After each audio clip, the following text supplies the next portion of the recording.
তারেক রহমানের আগমন। ফুলবড় ভাই ফুলবড়, তাড়াতাড়ি ফুলবড়। ক্ষমতায় গেলে দুর্নীতির টুটি চেপে ধরা হবে। চট্টগ্রামে নির্বাচনী জনসভায় তারেক রহমান বন্দর নগরীকে সত্যিকারের বাণিজ্যিক রাজধানী করার ঘোষণা।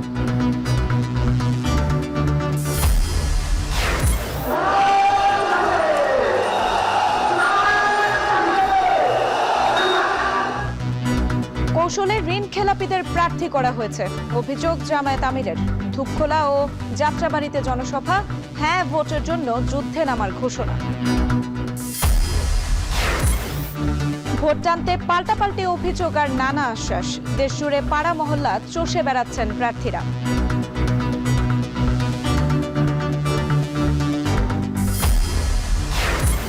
এবং যশোরে কারাবন্দী সাদ্দামের স্ত্রী সন্তানের মৃত্যুতে প্যারোলে মুক্তির বিষয়ে লিখিত আবেদন করা হয়নি, প্রশাসনের বিবৃতি। ভুল তথ্য না ছড়ানোর অনুরোধ।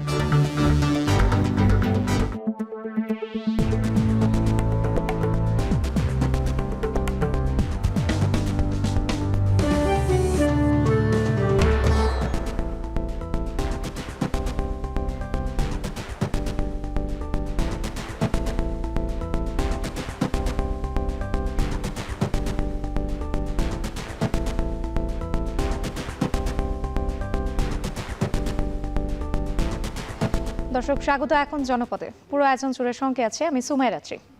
ক্ষমতায় গেলে দুর্নীতির টুটি চেপে ধরা হবে।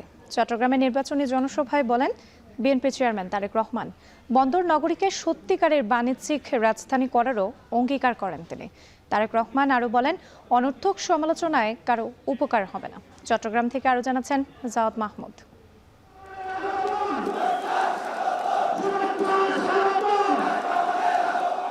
প্রচারণার চতুর্থ দিনে উত্তাল ঢেউ এসে লেগেছে সাগরপাড়ে পলো গ্রাউন্ড মাঠে। এ ঢেউ আরও বাড়ে যখন বিএনপি চেয়ারম্যান প্রায় 2 দশক পর চট্টগ্রামবাসীকে চাটগাইয়া ভাষায় অভিবাদন জানান।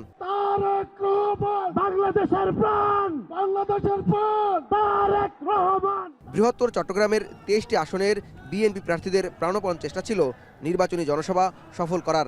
মিছিল স্লোগানে সরগরম পুরো পলো গ্রাউন্ড মাঠ। চট্টগ্রাম অঞ্চলে নিরঙ্কুশ বিজয়ের প্রত্যাশা নেতাদের। শিক্ষা ব্যবস্থার আমূল পরিবর্তন সাধন করবেন, কর্মের হাত সৃষ্টি করবেন। এইভাবে মেধা নির্ভর, প্রযুক্তি নির্ভর বর্তমান বিশ্বের সাথে তাল মিলিয়ে যাতে আমরা জনশক্তি সৃষ্টি করতে পারি, সেরকম একটি আগামীর বাংলাদেশ সৃজন করবেন। শহীদের প্রত্যাশা অনুযায়ী চট্টগ্রামকে অর্থনৈতিক হাবে আমরা ইনশাল্লাহ আগামী দিনে পরিণত করব। শুধুমাত্র বাণিজ্যিক রাজধানী না, তার চেয়েও বেশি। যাদেরকে মনোনয়ন দেওয়া হয়েছে সবার জন্য, সবাই ঐক্যবদ্ধভাবে হাতে হাত মিলিয়ে কাঁধে কাঁধ মিলিয়ে তাদেরকে জয়ী করতে হবে সবাইকে ইনশাআল্লাহ। মঞ্চে এসে তারেক রহমান স্মরণ করেন চট্টগ্রামের মাটিকে, যেখানে শহীদ হন তার বাবা সাবেক রাষ্ট্রপতি জিয়াউর রহমান। চট্টগ্রামবাসীকে প্রতিশ্রুতি দেন ক্ষমতা এলে চট্টগ্রামকে পূর্ণাঙ্গ বাণিজ্যিক রাজধানী ঘোষণা করার। এই চট্টগ্রামের পূর্ণভূমির সাথে আমি এবং আমার পরিবারের একটি আবেগের সম্পর্ক রয়েছে। কেইপিজেডের মতন আর ওইপিজেড আমরা তৈরি করব, যাতে আরো লক্ষ লক্ষ তরুণ সমাজের সদস্যরা সেখানে চাকরি সংস্থান করতে পারে, কর্মসংস্থান করতে পারে।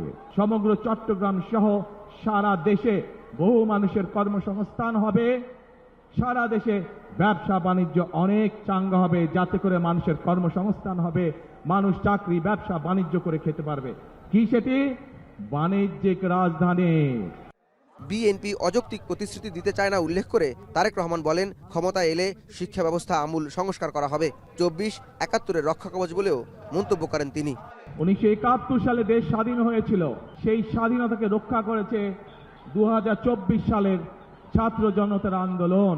আমরা বলেছি আপনাদের রায় 12 তারিখে ইনশাল্লাহ আমরা সরকার গঠনে সক্ষম হলে আমরা আমাদের প্রাইমারি শিক্ষা ব্যবস্থা সহ বিভিন্ন শিক্ষার স্তরে স্তরে আমরা পরিবর্তন আনতে চাই, যেখানে আমরা শিক্ষা ব্যবস্থাকে এমন করে গড়ে তুলতে চাই যেখানে আমাদের তরুণ যুবক সদস্যরা, তরুণ সমাজের সদস্যরা শুধু সার্টিফিকেট শিক্ষা ব্যবস্থাই পাবে না, একই সাথে তাদের শিক্ষা ব্যবস্থা এমন হবে যাতে শিক্ষা জীবন শেষে তারা কর্মসংস্থানের ব্যবস্থা সহজেই করে নিতে পারে। চট্টগ্রামে তারেক রহমানের এই উপস্থিতি নির্বাচনী মাঠে এখানে বিএনপিকে বিশেষ সুবিধা দেবে বলে মনে করছে দলটি। চট্টগ্রামে তারেক রহমানের এই জনসভাকে বিএনপির নেতারা দাবি করছেন এই অঞ্চলে ভোট প্রচারের প্রধান চমক হিসাবে। তবে লক্ষাধিক নেতাকর্মীদের এই উপস্থিতি ভোটের মাঠে কতটা প্রভাব ফেলবে সেই প্রশ্নটিও থেকে যাচ্ছে। আর সকল প্রশ্নের উত্তর মিলবে 12ই ফেব্রুয়ারি ব্যালটের রায়ে। 12 তারিখে যাতে কেউ কোনোভাবে আপনাদের ভোটের অধিকার কেড়ে নিতে না পারে সেই ব্যাপারে সদা সতর্ক দৃষ্টি রাখবেন, ইনশাল্লাহ সতর্ক থাকবেন। জওয়াদ মাহমুদ, চট্টগ্রাম। ফেনী সরকারি পাইলট মাঠে বিএনপির নির্বাচনী সমাবেশে বক্তব্য রাখছেন দলের চেয়ারম্যান তারেক রহমান। আমরা সরাসরি যুক্ত হচ্ছি সেখানে।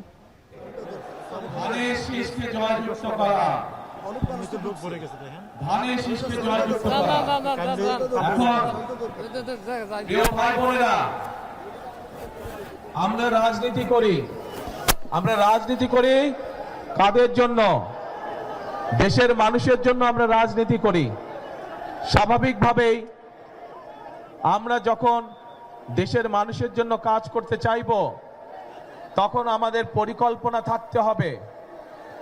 আমরা যা বলবো আমরা আপনাদের সামনে চেষ্টা করব সেই কাজগুলো বাস্তবায়ন করার জন্য। কারণ আমরা মনে করি জনগণই হচ্ছে বিএনপির সকল রাজনৈতিক ক্ষমতার উৎস। সেই জন্যই প্রিয় ভাই বোনেরা, আপনারা দেখেছেন যে যখন আমি এই দেশে আসলাম প্রায় 17 বছর পরে, স্বৈরাচারের পতনের পরে, একটি কথা বলেছিলাম যে আমি দেশের মানুষের জন্য কিছু পরিকল্পনা তৈরি করেছি। সেই পরিকল্পনাগুলি হচ্ছে কিভাবে,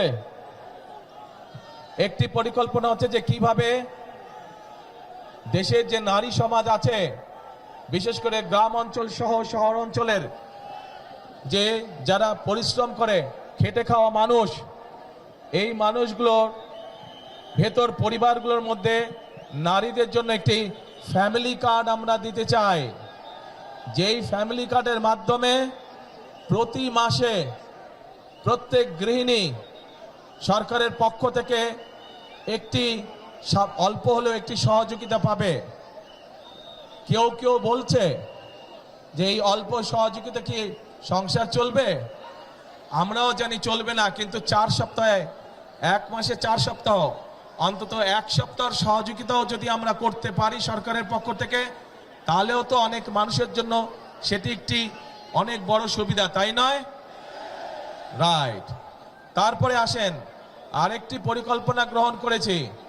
ঠিক আমরা গৃহিণীদেরকে যেমন ফ্যামিলি কার্ড দিতে চাই, ঠিক একইভাবে আমরা আমাদের কৃষক ভাইদের পাশে দাঁড়ানোর জন্য আমরা কৃষক ভাইদেরকে একটি কৃষক কার্ড দিতে চাই।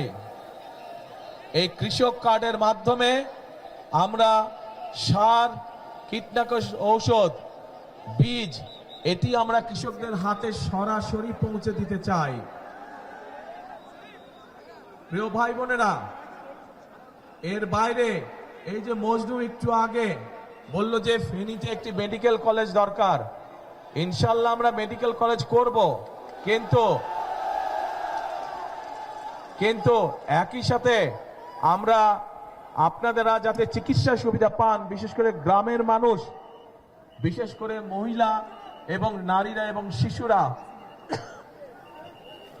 যাতে করে চিকিৎসা সুবিধা পায়, তার জন্য আমরা সারা দেশে গ্রামে গ্রামে হেলথ কেয়ারের আমরা দিতে চাই। এই হেলথ কেয়ারটা কি? এখানে অনেক মুরব্বী উপস্থিত আছেন। আপনাদের মনে আছে শহীদ জিয়ার সময় পল্লী চিকিৎসক ছিল না? পল্লী চিকিৎসক নাম শুনেছেন? কারাগারে শুনেছেন? হাত তুলেন দেখে। এই তো পল্লী চিকিৎসক, ওই যে পিছন দিকে পল্লী চিকিৎসক নাম শুনেছেন? এই জনসভার পিছন দিকে, এই যে রাস্তার ওখানে সাইডে, আপনারা শুনেছেন পল্লী চিকিৎসক? আচ্ছা, এই পল্লী চিকিৎসকের মতন, ধন্যবাদ, হাত নামান। এই পল্লী চিকিৎসকের মতন আমরা হেলথ কেয়ারে দিতে চাই, যাদের কাজ হবে ঘরে ঘরে মা বোনদের কাছে স্বাস্থ্য সেবা যাতে পৌঁছে দিতে পারে, যাতে করে ছোটখাটো অসুখ বিসুখের চিকিৎসা এই হেলথ কেয়ারার মা বোন এবং শিশুদেরকে ঘরে ঘরে গিয়ে সেবা দিবে। তাদেরকে কষ্ট করে আসতে হবে না হাসপাতালে, যদি বড় কোনো, আল্লাহ না করুক, বড় কোনো অসুখ বিসুখ না হয়। এরপর আমরা আরেকটি কর্মসূচি পালন করতে চাই। প্রিয় ভাই বোনেরা, আপনাদের মনে আছে এই 1 বছর সোয়া বছর আগে হঠাৎ করে একটা বন্যা আসলো, ফেনী নদীর পানি দিয়ে আসলো না? আপনারা বহু মানুষের এই ফেনী, লক্ষ্মীপুর, তারপরে নোয়াখালীর বহু অঞ্চল, বহু মানুষের ঘর বাড়ি নষ্ট হয়ে গেল, জমির ফসল নষ্ট হয়ে গেল, গবাদি পশু হাঁস মুরগি নষ্ট হয়ে গেল, হয়েছে না? আমরা সারা দেশে খাল খনন শুরু করতে চাই। ফেনী সরকারি পাইলট মাঠে বিএনপির নির্বাচনী সমাবেশে অংশ নিয়ে বক্তব্য রাখছিলেন দলের চেয়ারম্যান তারেক রহমান। আমরা সরাসরি যুক্ত ছিলাম সেখানে। ফেনীর পর কুমিল্লার 3টি স্থানে নির্বাচনী সমাবেশে বক্তব্য রাখবেন বিএনপি চেয়ারম্যান তারেক রহমান। প্রথমে জেলার 14 গ্রাম হাই স্কুল মাঠে নির্বাচনী সমাবেশে যোগ দেবেন তিনি।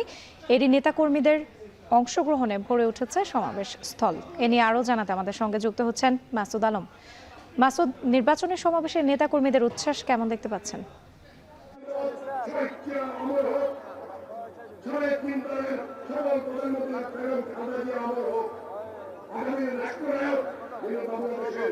ফেনী থেকে তারেক রহমান তার নির্বাচনী যে সমাবেশ সেটি শেষ করেই সর্বপ্রথম এই যাত্রাপথে, ঢাকা যাত্রাপথে কুমিল্লার 14 গ্রামের হাই স্কুল মাঠে জনসভা করবেন। আজকে এখন পর্যন্ত যে কুমিল্লা এখন তিনি পৌঁছাতে পারেননি, তবে তিনি কুমিল্লাতে 3টি সমাবেশ করবেন পৃথকভাবে। সর্বপ্রথম যে সমাবেশটি তিনি করবেন সেটি হচ্ছে যে আমি যেখানে রয়েছি এই 14 গ্রাম হাই স্কুল মাঠে, এটি ঢাকা চট্টগ্রাম মহাসড়কের ঠিক পাশেই এই সমাবেশ স্থল রয়েছে। এখানে আমরা দেখেছি দুপুরের পর থেকে বা দলে দলে নেতাকর্মী এবং সাধারণ ভোটার এবং যারা বিএনপির কর্মী সমর্থক রয়েছেন তারা বিভিন্ন দূর দূরান্ত থেকে মিছিল নিয়ে এসেছেন স্লোগানে। এটি শেষ করে এখানে যে সমাবেশটি এখন চলছে, স্থানীয় নেতৃবৃন্দ এখানে বক্তব্য দিচ্ছেন। তারেক রহমান এখানে যোগদান করে তিনি প্রধান অতিথির বক্তব্য দেবেন। এখানে বক্তব্য শেষ করে পরবর্তী তিনি কুমিল্লা শহরের পাশেই ডিগবাজি মাঠ, ফুলতলি সোহাগে যে মাঠ বলে যেটিকে, সেখানে তিনি যাবেন। সেখানে যোগদান করে সেখানে বক্তব্য শেষে পরবর্তীতে কুমিল্লা দাউদকান্দি ঈদগাহ মাঠ তিনি সেখানে উপস্থিত হবেন। তবে তারা এখানকার নেতৃবৃন্দ বলছেন যে খুব অল্প সময়ের মধ্যে তিনি 14 গ্রামে পৌঁছাবেন এবং এখানে বক্তব্য রাখবেন। এই তার বক্তব্য শোনার জন্য, দলের প্রধানের বক্তব্য শোনার জন্য আমরা দেখেছি এখানকার যারা নেতৃবৃন্দ রয়েছেন বা দূর দূরান্ত থেকে আসা বা কর্মী সমর্থক রয়েছেন তারা কিন্তু অধীর আগ্রহী রয়েছেন, তাদের মধ্যে উচ্ছ্বাস আনন্দ রয়েছেন। এই যে কুমিল্লায় তিনি আসছেন এটি প্রায় 2 দশক পর আসছেন। এই যে মাঝখানে বিশাল একটি গ্যাপ, সেটির মধ্য দিয়ে আজকের এই যে নির্বাচনী সমাবেশ এবং তার বক্তব্য, এটির মধ্য দিয়ে দীর্ঘদিনের অবসান ঘটবে এবং তার বক্তব্যের মাধ্যমে নেতাকর্মী বলছেন যে তার এই বক্তব্য থেকে তারা আগামী নির্বাচনে অনুপ্রেরণামূলক বক্তব্য পাবে এবং দিকনির্দেশনমূলক বক্তব্য থেকে তারা তার দলকে নির্বাচিত করার জন্য কাজ করবেন। তো এ ছিল রাত্রি কুমিল্লা থেকে সবশেষ। ফেনীর পর কুমিল্লার 3টি স্থানে নির্বাচনী সমাবেশে বক্তব্য রাখবেন বিএনপি চেয়ারম্যান তারেক রহমান। এ নিয়ে বিস্তারিত জানাতে আমাদের সঙ্গে যুক্ত ছিলেন মাসুদ আলম। চাঁদাবাজদের ধরতে অ্যাপ চালুর ঘোষণা দিলেন জামায়াতে ইসলামীর আমির ডাক্তার শফিকুর রহমান। যাত্রাবাড়ির কাজলায় নির্বাচনী জনসভায় তিনি আরও বলেন, কর্মসংস্থান সহ কর্মক্ষেত্রে নারীদের মর্যাদা রক্ষায় সর্বোচ্চ অগ্রাধিকার দেবে জামায়াত। সমাবেশে প্রার্থীদের হাতে দাড়িপাল্লা প্রতীক তুলে দেন ডাক্তার শফিকুর রহমান। আরও জানাচ্ছেন আজহার লিমন। জনতার উচ্ছ্বাস আর স্লোগানে উত্তাল নির্বাচনী জনসভায় জামাতের আমির যখন উপস্থিত হন, তখন জুলাইয়ের স্টালিনগ্রাদ খ্যাত যাত্রাবাড়ির কাজলা ব্রিজের পূর্ব পাশের এই জনসভা পৌঁছে গেছে পার্শ্ববর্তী কোনাপাড়া পর্যন্ত। এখানে ঢাকা 4 ও 5-এ দাঁড়িপাল্লার প্রার্থী মোহাম্মদ কামাল হোসেন ও সৈয়দ জয়নাল আবেদিনের বক্তব্যের আগে কথা বলেন জুলাই শহীদ পরিবারের সদস্যরা। পরে কথা শুরু করেন জামাত আমির। আমার এই অবুজ বাচ্চাটি যখন মুখে তার কথা ফুটবে তখন মা কাকে ডাকে? আমাদের কাছে কোনো জবাব ছিল না। আমি আজকে তাদের হয়ে আপনাদের সামনে এখানে দাঁড়িয়েছি। এই ফেসিবাদের সকল জড় যদি কেটে দিতে হয় 12 তারিখ ইনশাআল্লাহ গণভোটে হা বলতে হবে। হা মানে আজাদি, না মানে গুলামি। দলটির আমির বলেন, ক্ষমতায় এলে নিজ ঘর, সড়ক কিংবা কর্মক্ষেত্রে নারীদের মর্যাদা ও নিরাপত্তা নিশ্চিত করবে তার দল। আমরা কথা দিচ্ছি, ঘরে, চলাচলে এবং কর্মস্থলে 3টা জায়গায় আপনাদের জন্য আমরা ইনশাআল্লাহ সর্বোচ্চ গুরুত্ব দিয়ে নিরাপত্তা নিশ্চিত করব এবং মর্যাদা আপনাদের হাতে তুলে দেব। চলাচলের সময় বিশেষ করে পিক আওয়ারে বড় শহরগুলোতে, রাজধানী সহ আমরা শুধু মহিলাদের জন্য ইভিনিং বাস সার্ভিস চালু করব ইনশাআল্লাহ। চাঁদাবাজদের ধরতে অ্যাপ ও তাদের কর্মসংস্থানের ঘোষণা দেন দলটির প্রধান। এই দেশে নতুন একটা পেশা এখন খুব ভালো চলতেছে, চাঁদাবাজি। যারা এই পেশায় যুক্ত তাদেরকে অনুরোধ করব, ভালো পথে ফিরে আসুন। আমরা আপনাদের হালাল রুজির জন্য জায়গা করে দেব ইনশাআল্লাহ। বক্তব্য শেষে ঢাকা 4 ও 5 আসনে জামাতের প্রার্থীর হাতে দাঁড়িপাল্লা প্রতীক তুলে দেন ডাক্তার শফিকুর রহমান। যাত্রাবাড়ির এই সমাবেশের সঙ্গে ঢাকায় বাংলাদেশ জামায়াত ইসলামীর প্রধান আরও 2টি নির্বাচনী সভায় অংশ নিচ্ছেন। এসব সভায় যেভাবে মানুষের অংশগ্রহণ দেখা যাচ্ছে, আগে ততটা দেখা যায়নি। জামাত এবং 11 দলীয় জোটের নেতারা দাবি করছেন সামনের নির্বাচনেও এর একটা প্রভাব পড়বে। দুপুরে পুরান ঢাকার ধূপখোলা মাঠে দিনের দ্বিতীয় জনসভায় যোগ দেন জামাত আমির। এখানে ভোট বাক্স দখল করলে হাত ঘুরিয়ে দেবার হুঁশিয়ার করেন তিনি। প্রশ্ন করেন, যে দলের 39 জন ঋণখেলাপি তারা কি করে দুর্নীতিমুক্ত বাংলাদেশ গড়বে? এই যুব সমাজের বুটে যদি হাত দিতে চায়, সেই হাতকে গুড়িয়ে দিতে হবে। একটা দল শুনলাম ইদানিং বলছেন তাদের হাতে দেশ আসলে তারা নাকি দুর্নীতি নিয়ন্ত্রণ করবেন। যাদের সংসদ সদস্য 39 জন গুরুতর ঋণ খেলাপি, কায়দা করে তাদেরকে বানানো হয়েছে ক্যান্ডিডেট, তারা বাংলাদেশের মানুষকে দুর্নীতিমুক্ত করবেন। আল্লাহ হাফিজ বাংলাদেশ। আসসালামু আলাইকুম ওয়া রাহমাতুল্লাহ। আজহার লিমন, এখন ঢাকা। নির্বাচনে প্রচারণার চতুর্থ দিনে ভোটারদের দাঁড়ে দাঁড়ে ছুটছেন প্রার্থীরা। কর্মী সমর্থকদের নিয়ে জনসংযোগে ব্যস্ত সময় কাটছে তাদের। নিজেদের প্রতীক চেনাতে প্রার্থীরা যাচ্ছেন পাড়া মহল্লায়, দিচ্ছেন নানা আশ্বাস আর প্রতিশ্রুতি। বিস্তারিত থাকছে প্রতিবেদনে। সারা দেশে জোরে সোরে চলছে নির্বাচনী প্রচারণা।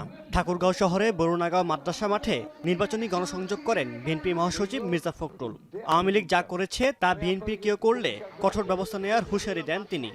আমার দলের কোনো লোক এই ধরনের দুর্বৃত্তায়নের সঙ্গে, অপরাধের সঙ্গে যদি কেউ জড়িত থাকে, আমাকে বলবেন, আমরা সাথে সাথে তার বিরুদ্ধে ব্যবস্থা করব।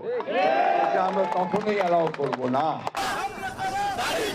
খুলনার ডুমুরিয়ায় এক পথসভায় জামাত ইসলামী সেক্রেটারি জেনারেল মিয়া গোলাম পরোয়ার অভিযোগ করেন, সংখ্যালঘু সম্প্রদায়ের মানুষদের ভোট না দেওয়ার জন্য হুমকি দেওয়া হচ্ছে। আমার এলাকার হিন্দুদের উপরে আওয়ামী লীগ বিদায় নেওয়ার পরেও তাদের হুমকি দেওয়া হচ্ছে যে অমুক দলে গেলে তোমার দেখে নেবো, অমুক মিটিংয়ে তুমি যাইও না। মিথ্যা মামলা দিয়ে তাদের গ্রেফতার করানোর চেষ্টা করা হচ্ছে। খুলনা 2 আসনে বিএনপির প্রার্থী নজরুল ইসলাম মঞ্জু প্রচারণার সময় বিএনপির বিরুদ্ধে প্রোপাগান্ডা ছড়ানোর অভিযোগ করেন। লাভ নাই, বিএনপি এত বড় দল যে এই দলে হুমকি দিয়ে কোনো কাজ হবে না, যেখানে সেখানে মানুষের স্রোত। এদিকে বগুড়াতেও জমে উঠেছে নির্বাচনী প্রচারণা। দুপচাচিয়ার প্রচারে জয়ের ব্যাপারে আশাবাদের কথা বলেন বিএনপির প্রার্থী আব্দুল মহিত। একই আসনে গণসংযোগ করে সৌহার্দ্যপূর্ণ পরিবেশে নির্বাচনী প্রচার চলছে বলে জানান জামাত প্রার্থী নূর মোহাম্মদ। পরিবর্তিত বাংলাদেশে যে রেসপন্স করছে তাতে আমরা মনে করি যে গণতান্ত্রিক ব্যবস্থাপনায় আমরা সবাই জিতে গিয়েছি। তারেক রহমানকে যদি আমরা প্রধানমন্ত্রী বানাতে পারি তাহলে আদম থেকে দুপচাচিয়ার দীর্ঘদিনের যে প্রত্যাশা, এই প্রত্যাশা তাদের পূরণ হবে। বরিশাল 1 আসনে একে অপরের বিরুদ্ধে অপপ্রচারের অভিযোগ আনেন বিএনপি প্রার্থী জহির উদ্দিন স্বপন ও স্বতন্ত্র প্রার্থী আব্দুস সোবাহান। বরিশাল 5 আসনে ভোট দেয়া নিয়ে জনমনের শঙ্কা রয়েছে বলে জানান বাসদ প্রার্থী মনীষা চক্রবর্তী। তারা বলছে যে আমরা ভোটের দিন দেখিয়ে দেব, এবং তার কর্মীরা বলে 1 ভোটও যদি উনি পান তাহলে আমরা এমপি। দীর্ঘদিন পর ভোটের সুযোগ পেয়ে সমস্ত মানুষ স্বতঃস্ফূর্তভাবে ভোটের জন্য অপেক্ষা করছে। লুটপাটের রাজনীতি গত 55 বছর বাংলাদেশে হয়েছে। এই লুটপাট দুর্নীতির দুর্বৃত্তায়নের রাজনীতি থেকে বের হয়ে তারা একটা নতুন বাংলাদেশের রাজনীতি দেখতে চায়। রাজশাহীতে দলীয় ইস্তিহারের পাশাপাশি আঞ্চলিক সমস্যা সমাধানে প্রতিশ্রুতি দিচ্ছেন প্রার্থীরা। এদিকে ময়মনসিংহের ফুলবাড়িয়ায় এক জনসভায় ইনসাফ প্রতিষ্ঠায় হাত পাখায় ভোট দেওয়ার আহ্বান জানান ইসলামী আন্দোলনের আমির। আমি সকল কথা আহ্বান জানাবো, আসেন আজকে দুনিয়াতে শান্তি আখেরাতে মুক্তির লক্ষ্যে ইসলামী আন্দোলন বাংলাদেশ হাত পাখা প্রতীকে আমি আপনাদের কাছে ভোট চাইতেছি। কক্সবাজারের কুতুবদিয়ায় জামায়াত প্রার্থী হামিদুর রহমান আজাদ বলেন, ভোট দেওয়ার জন্য মুখিয়ে আছে সাধারণ মানুষ। ট্রেডিশনাল পলিটিক্সের মধ্যে যে প্রতিহিংসার রাজনীতি, অশ্লীল অপসংস্কৃতি, পলিটিক্যাল কালচারে যেগুলো দীর্ঘদিন চলে আসছে, এগুলোকে তরুণরা প্রত্যাখ্যান করছে। এই জন্য তরুণদের এই যে নতুন পরিবর্তনের আকাঙ্ক্ষা, এটা অভিভূতপূর্ব।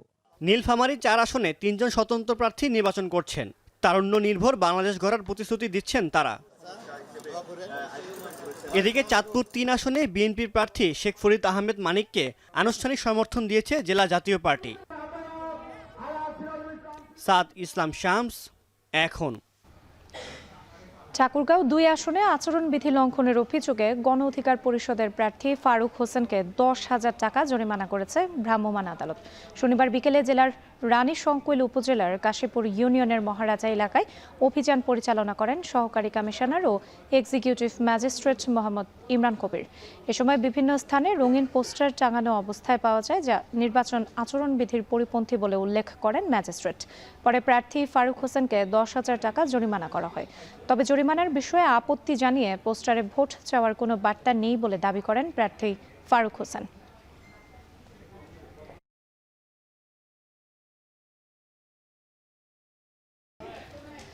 ময়মনসিংহ 6 ফুলবাড়িয়া আসনে নির্বাচনী প্রচারণা চালাচ্ছেন বিএনপি প্রার্থী আক্তারুল আলম ফারুক। সেখানে আছেন ইমতিয়াজ আহমেদ, যুক্ত হচ্ছে তার সঙ্গে। ইমতিয়াজ, নির্বাচনী প্রচারণা কেমন দেখছেন এবং প্রার্থীরা কি ধরনের আশ্বাস দিচ্ছেন ভোটারদের?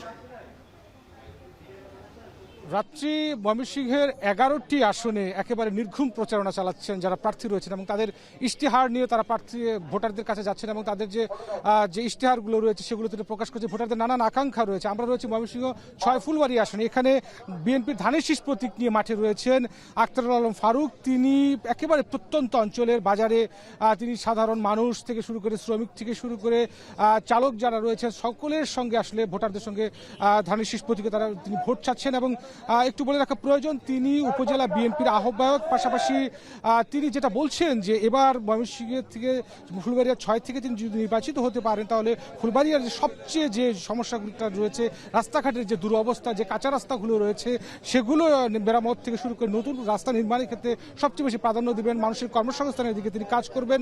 সেই সাথে যে চিকিৎসা ক্ষেত্রে যে বেহাল অবস্থা, সেই চিকিৎসা ক্ষেত্রে তিনি উন্নয়ন করতে চান এবং শিক্ষা প্রতিষ্ঠান বেকারত্ব সমস্যা দূর করার জন্য বাণিজ্যিক যে জোনটি রয়েছে সেটি তিনি স্থাপন করবেন। সুতরাং মানুষের কর্মসংস্থান, শিক্ষা, স্বাস্থ্য এই বিষয়গুলোর দিকে তিনি নজর দিবেন এবং নারীদের বিশেষ করে কর্মসংস্থানের দিকে তিনি নজর দিতে চান এবং সাধারণ মানুষদের দ্বারে দ্বারে যাচ্ছেন। এবং বলে রাখা প্রয়োজন, ময়মনসিংহের এই ফুলবাড়িয়া 6 আসনে যারা প্রার্থী হয়েছেন তারা সকলেই কিন্তু যে কথাটি বলছেন যে ফুলবাড়িয়া মানুষের যে দুর্ভোগ, সেই দুর্ভোগ লাঘবে তারা আসলে কাজ করে যাবেন। এবং আমরা দেখতে পাচ্ছি যে একেবারে তৃণমূল প্রান্তিক মানুষদের যে কথাগুলো তিনি শুনছেন এবং তাদের যে দুঃখ দুর্দশা এবং তাদের যে চাওয়া পাওয়া, আসলে এক এক জনপদের এক এক ইউনিয়নের কিন্তু এক এক ধরনের চাওয়া পাওয়া থাকে। কোনো জায়গায় রাস্তাঘাটের বেহাল অবস্থা থাকে, বর্ষাকালে মাটির রাস্তাঘাটে মানুষ চলাচল করতে পারে না। অনেক জায়গায় শিক্ষা প্রতিষ্ঠানের খুব বেহাল অবস্থা থাকে, দুর্ভোগ থাকে, সেগুলো লাঘবের কথা বলছেন। এবং কোনো জায়গায় কর্মসংস্থানের অভাব থাকে, সেই জায়গায় ইন্ডাস্ট্রি বা কর্মসংস্থানের কথা বলছেন। এবং এই উপজেলাটি কিন্তু মূলত কৃষির জন্য একটি হাব বলা যায়। সুতরাং কৃষি ক্ষেত্রে একটি হিমাগার স্থাপনের দীর্ঘদিনের এই কৃষকদের প্রাণের দাবি। এবং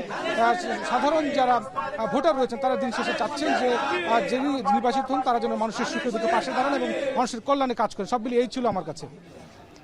ময়মনসিংহ 6 ফুলবাড়িয়া আসনে নির্বাচনী প্রচারণা চালাচ্ছেন বিএনপি প্রার্থী আক্তারুল আলম ফারুক। এ নিয়ে বিস্তারিত জানাতে যুক্ত ছিলেন ইমতিয়াজ আহমেদ। 27 জানুয়ারি চুয়াডাঙ্গায় নির্বাচনী জনসভা করবেন জামায়াতে ইসলামের আমির ডাক্তার শফিকুর রহমান। এদিন বিকেল 4টায় জেলার টাউন ফুটবল মাঠে জেলার জামায়াতে আয়োজিত নির্বাচনী জনসভায় প্রধান অতিথির ভাষণ দেবেন তিনি। জনসভার নানা প্রস্তুতির খবর জানাতে যুক্ত হচ্ছেন অনেক চক্রবর্তী। অনেক জনসভার প্রস্তুতি ইতোমধ্যে কেমন দেখতে পাচ্ছেন? রাত্রি আগামীকাল বিকাল 3টি 5টার সময় চুয়াডাঙ্গা টাউন ফুটবল মাঠে জামাত ইসলামের কেন্দ্রীয় আমির ডক্টর শফিকুর রহমান আসলে আসবেন এবং এই জনসভা উপলক্ষে এরই মধ্যে চুয়াডাঙ্গার জেলা জামাতের পক্ষ থেকে সকল প্রস্তুতি শেষ করা হয়েছে এবং কিছুক্ষণ আগে আমার কথা হয়েছিল জেলা জামাতের আমির ডক্টর রুহুল আমিনের সাথে। তিনি আমাকে বলছেন যে এরই মধ্যে মঞ্চ এবং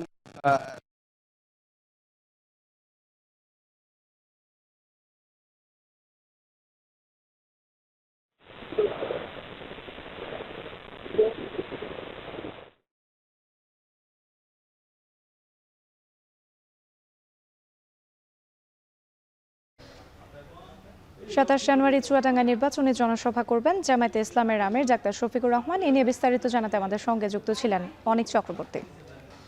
যশোর কেন্দ্রীয় কারাগারে বন্দী জুয়েল হাসান সাদ্দামের স্ত্রী সন্তানের মৃত্যুতে প্যারোলে মুক্তির বিষয়ে কারা কর্তৃপক্ষ বা জেলা ম্যাজিস্ট্রেটের কাছে আবেদন করা হয়নি বলে দাবি করেছেন জেলা প্রশাসন। দুপুরে যশোর জেলা প্রশাসনের এক বিজ্ঞপ্তিতে জানানো হয়, পরিবারের মৌখিক আবেদনের প্রেক্ষিতে কারা কর্তৃপক্ষ ঊর্ধ্বতন কর্তৃপক্ষের সাথে কথা বলে মানবিক দিক বিবেচনায় কারা ফটকে জুয়েলকে তার স্ত্রী সন্তানের মরদেহ দেখানোর ব্যবস্থা করেছে। বিষয়টি নিয়ে গণমাধ্যম সহ বিভিন্ন সামাজিক যোগাযোগ মাধ্যমে ভুল তথ্য দেয়া হচ্ছে বলে উল্লেখ করা হয় বিজ্ঞপ্তিতে। স্বজনরা জানান, সাদ্দামের 9 মাসের শিশু সন্তানকে হত্যার পর তার স্ত্রী আত্মহত্যা করেন। শুক্রবার দুপুরে বাগেরহাট সদর উপজেলার সাবেকডাঙ্গা গ্রামে এই মর্মান্তিক ঘটনা ঘটে।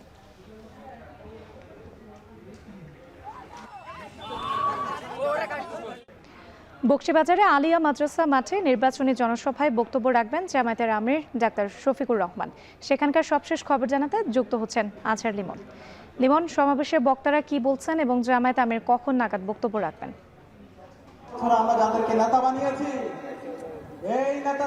রাত্রি এই সমাবেশটি 4:30 থেকে শুরু হবার কথা ছিল। 4:30 থেকে এই সমাবেশটি শুরু হয়েছে এবং এখন এখানে ঢাকার বিশ্ববিদ্যালয় যে কেন্দ্রীয় ছাত্র সংসদ ডাকসুর নেতা, ডাকসুর ভিপি সাদিক কায়েম বক্তব্য রাখছেন। এর আগে আরও অন্যান্য নেতারাও বক্তব্য রেখেছেন, কিন্তু এখন পর্যন্ত এই সভাস্থলে জামাতের আমির এখনও এখানে পৌঁছাননি। কিছুক্ষণ আগে আমরা দেখলাম ফ্রান্সের দূতাবাস থেকে জানানো হয়েছে এই আজকে যে পরপর 3টি সভা, 2টি সভার মাঝের বিরতিতে জামাতের আমির ফরাসি রাষ্ট্রদূতের সঙ্গে বৈঠক করেছেন, দেখা করেছেন এবং সেইখান থেকে এখন উনি এই জনসভা স্থলের পথে আছেন। কিন্তু আমরা দেখছি যে দুপুর থেকেই, বিকাল থেকে, বিশেষ করে আসরের নামাজের পর থেকেই এই ঢাকার যে সরকারি আলিয়া মাঠ, এই মাঠের উদ্দেশ্যে কিন্তু এই ঢাকা যে 7 আসনের যে জামাত ইসলামের বিভিন্ন ইউনিট, এই 7 আসনের যারা জামাতের সমর্থক আছেন, 10 দলের যারা সমর্থক আছেন, সাধারণ জনতা, তারা কিন্তু এরই মধ্যে এই জায়গাটিতে উপস্থিত হয়েছেন এবং তারা কিন্তু জামাতের আমিরের কিন্তু অপেক্ষা করছেন।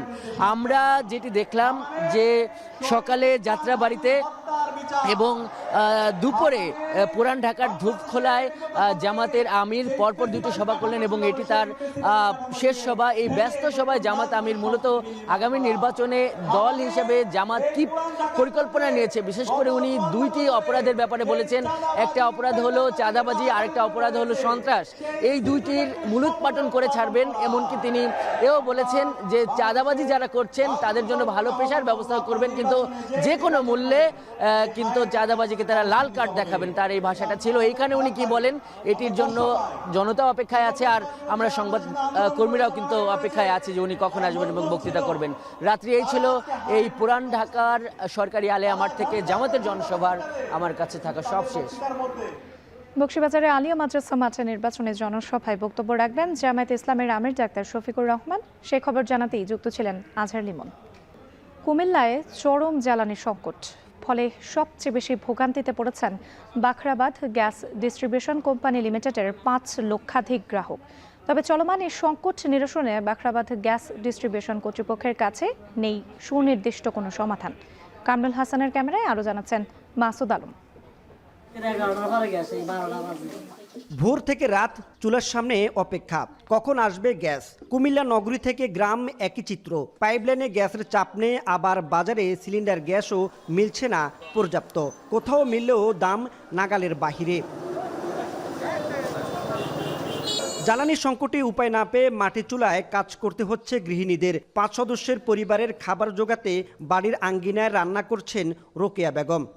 দুমায় কি অবস্থা, লার্কি ধরাইতে পারতাছি না, ডেক পাতিল ধুতে কত কষ্ট, আগুন ধরাইতে কত কষ্ট। রেগুলার গ্যাসটা পাই তাইলে আমরা তো রেগুলার বিল দিয়ে যাইতেছি, পরশুদিন বিল দিয়ে, কালকে বিল দিয়েছি বাকরাবাদের, কিন্তু গ্যাসের কোনো খবর নাই। আমরা গ্যাস আমরা না পাক করে আমরা গ্যাসের বিল দিতেছি, আমরা লার্কিতে কষ্ট করে আমরা পাক করে খাইতেছি, তো আমরা অভিযোগ নাই রে। রোজার মাস অন্তত পক্ষে আমরা সরকারের যত কিছু হক না রোজার মাধ্যমে আমরা গ্যাসটা পাই। তার মতো কুমিল্লা নগরীর 16 নম্বর ওয়ার্ডের সংগ্রাস কলের পুকুরপাড় মহল্লার 6 শতাধিক পরিবার নিয়মিত বিল পরিশোধ করেও বঞ্চিত হচ্ছেন গ্রাহক সেবা থেকে। একই পরিস্থিতি কুমিল্লার শহরতলি থেকে উপজেলা পর্যায়েও। এছাড়া হোটেল রেস্তোরাঁ থেকে শুরু করে শিল্প কারখানাগুলোতেও একই অবস্থা, ফলে লোকসানে ব্যবসায়ীরা। বাখরাবাদ গ্যাস ডিস্ট্রিবিউশন কোম্পানি লিমিটেডের আওতাভুক্ত চাঁদপুর, নোয়াখালী সহ কুমিল্লা অঞ্চলে প্রায় 5 লক্ষাধিক গ্রাহক দীর্ঘদিন ধরে অনিয়মিত গ্যাস সরবরাহের অভিযোগে বিক্ষুব্ধ। অন্যদিকে কুমিল্লার সড়ক মহাসড়কের ফিলিং স্টেশনগুলোতে পরিবহনের জ্বালানি এলপিজির সংকটও চরমে। গ্রাহকদের অভিযোগ, কৃত্রিম সংকট তৈরিতে জড়িত সিন্ডিকেট ব্যবসায়ীরা। এদিকে গ্যাস সংকটের কারণ খুঁজতে বাখরাবাদ গ্যাস ডিস্ট্রিবিউশন কোম্পানির কুমিল্লার কার্যালয়ে চেষ্টা করা হলেও কর্মকর্তার পাশাপাশি জনসংযোগ বিভাগ সবাই একে অন্যের দিকে দায় চাপান। ব্যবস্থাপনা পরিচালক ক্যামেরার সামনে আসতে অপারগতা জানিয়ে মুঠোফোনে জানান, জ্বালানি মন্ত্রণালয়ের ছোট একটি ভুলের কারণে এলপিজি আমদানি বিঘ্নিত হয়েছে। এই সংকট থেকে উত্তরণে জাতীয় পর্যায়ে সমন্বিত উদ্যোগ জরুরি, দাবি ব্যবস্থাপনা পরিচালকের। বাংলাদেশে একটা ছোটখাটো ভুলের কারণে এলপিজি আমদানিটা বিঘ্নিত হয়েছে। বাংলাদেশে এলপিজি এই মাসে প্রায় 90,000 মেট্রিক টন কম এসেছে, যে পরিমাণ আসার কথা তার চেয়ে 90,000 মেট্রিক টন কম। তো এটা যদি এমন হতো যে আমাদের সিস্টেমে লিকেজ নাই, আমাদের সিস্টেমে তাপমাত্রা হিটার আছে, আমরা পর্যাপ্ত পরিমাণ গ্যাস দিতে পারতেছি, তাহলে দেখা যেত যে আপনারা যতই নেন তাও চাপ ঠিকই থাকতো। কিন্তু এখন যেহেতু আমাদের কিছু লিকেজ আছে, আমরা হিট দিতে পারতেছি না, এবং আমরা সিস্টেমে আমাদের যা দরকার তার চেয়ে গ্যাস কম আছে, যার জন্য যখন সবাই নেওয়া শুরু করে তখন দেখা গেল যে কোনো এলাকায় আছে, কোনো এলাকায় নাই, কেউ পাচ্ছে কেউ পাচ্ছে না, এইরকম হয়ে যাচ্ছে ব্যাপারটা আর কি। কুমিল্লায় জ্বালানি সংকট এখন শুধু রান্নাঘরের সমস্যা নয়, এটি পরিণত হয়েছে জনদুর্ভোগে। দ্রুত কার্যকর পদক্ষেপ না নিলে এই সংকট আরও ভয়াবহ আকার ধারণ করবে বলে মনে করছেন গ্রাহকরা। মাসুদ আলম, এখন, কুমিল্লা। কক্সবাজারের দ্বীপ উপজেলা কুতুবদিয়ায় পেকুয়া কুতুবদিয়া নৌ রুটে আনুষ্ঠানিকভাবে চালু হলো নিরাপদ সি ট্রাক সার্ভিস। দুপুরে পেকুয়ার মগনামা ঘাটে আনুষ্ঠানিকভাবে এই সেবার উদ্বোধন করেন নৌ পরিবহন উপদেষ্টা। বঙ্গোপসাগরের উত্তাল এই চ্যানেলে এতদিন ট্রলার ও স্পিড বোটে ঝুঁকি নিয়ে যাতায়াত করত দ্বীপবাসী। 18 কিলোমিটার দীর্ঘ কুতুবদিয়া চ্যানেল পার হতে প্রাণহানির শঙ্কা ছিল নিত্যসঙ্গী। এখন আধুনিক সি ট্রাক সার্ভিস চালু হয় যাত্রী পরিবহনের পাশাপাশি জরুরি রোগী ও মালামাল আনা নেওয়া হবে আরও সহজ ও নিরাপদভাবে। পেকুয়ার মগনামা ঘাট থেকে কুতুবদিয়ার বড়খোপ ঘাট রুটে প্রতিদিন 3 বার চলবে সি ট্রাক এসটি ভাষা শহীদ জব্বার। সরকার নির্ধারিত ভাড়া জনপ্রতি মাত্র 30 টাকা। বিআইডব্লিউটিএ ও বিআইডব্লিউটিসির উদ্যোগে আধুনিক পেন্টুন ও জেটি স্থাপন করে চালু করা হয়েছে এই নৌ রুট। আমরা উদ্বোধন এই জন্য করে দিলাম যে উদ্বোধন না করলে এটা আরো পিছিয়ে যেত। এটা চলবে, এটা হয়তো মার্চ এপ্রিল পর্যন্ত চলবে, তারপরে তো আপনার যখন ঝড় ঝঞ্ঝাট শুরু হবে তখন ওই সময় আশা করি তার আগে। শেষ করছি এখন জনপদে, তবে যাওয়ার আগে শিরোনামগুলো আরো একবার। তারেক রহমানের আগমন, ফুলবড় ভাই ফুলবড়, তাড়াতাড়ি ফুলবড়। ক্ষমতায় গেলে দুর্নীতির টুটি চেপে ধরা হবে, চট্টগ্রামে নির্বাচনী জনসভায় তারেক রহমান। বন্দর নগরীকে সত্যিকারের বাণিজ্যিক রাজধানী করার ঘোষণা।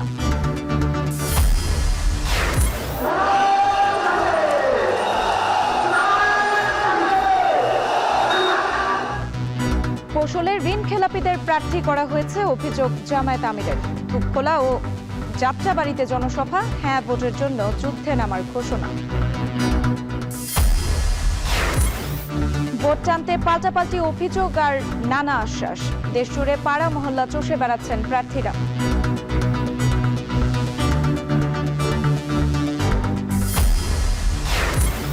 এবং যশোরে কারাবন্দী সাদ্দামের স্ত্রী সন্তানের মৃত্যুতে প্যারোলে মুক্তির বিষয়ে লিখিত আবেদন করা হয়নি, প্রশাসনের বিবৃতি।